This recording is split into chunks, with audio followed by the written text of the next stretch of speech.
Hi, this is Melody from the Presser Foot, and welcome back for another tech tip. Today we're going to talk about the circular embroidery tool. And when people hear the word embroidery, they think it means a big embroidery unit on the side of your machine. Technically, embroidery on your sewing machine is also the decorative stitches that your machine can do. And you can do an awful lot without having to attach a hoop. This specific foot is not really a foot, it's more of an attachment. So it attaches onto the bed of the machine and you use whatever foot you want on the machine. So this is the box that it comes in. You do have a small set of instructions in the top, but inside your box, you will have a screwdriver, 2 small screws, and the actual attachment. To put the attachment onto the machine, one of the things you do need to be careful with is this little rubber stopper. Underneath this stopper is a very sharp pin, and that's actually what you put your fabric on. So they keep this on there to keep you from getting yourself.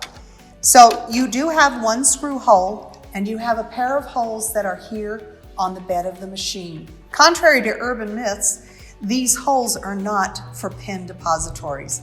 Sometimes we find a lot of pins in there when we do cleanings on machines because pins fall in these holes. But what these holes are actually for are for screws for various attachments that fit on your machine, and this is one of them. So I'm going to attach the 83 attachment with the screw and tighten it down.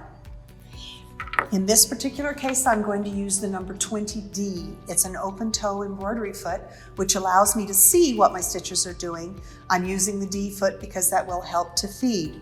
Now this little guy right here actually slides in and out.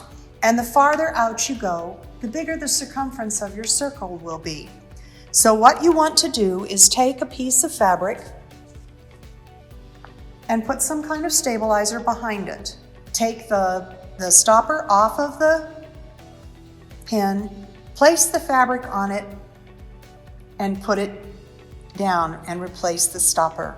This helps protect you from yourself. When you push these in, you can see how I'm going to have smaller circles and go farther out. So I'm going to start with a small one first and just do a straight stitch.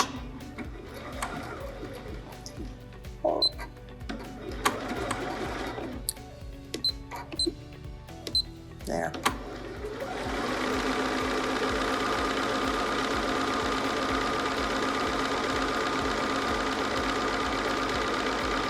And even though I tried to start with a decorative stitch, I've got a perfect circle. So I'm going to cut my thread, pick up my foot, scoot out, and sew another circle.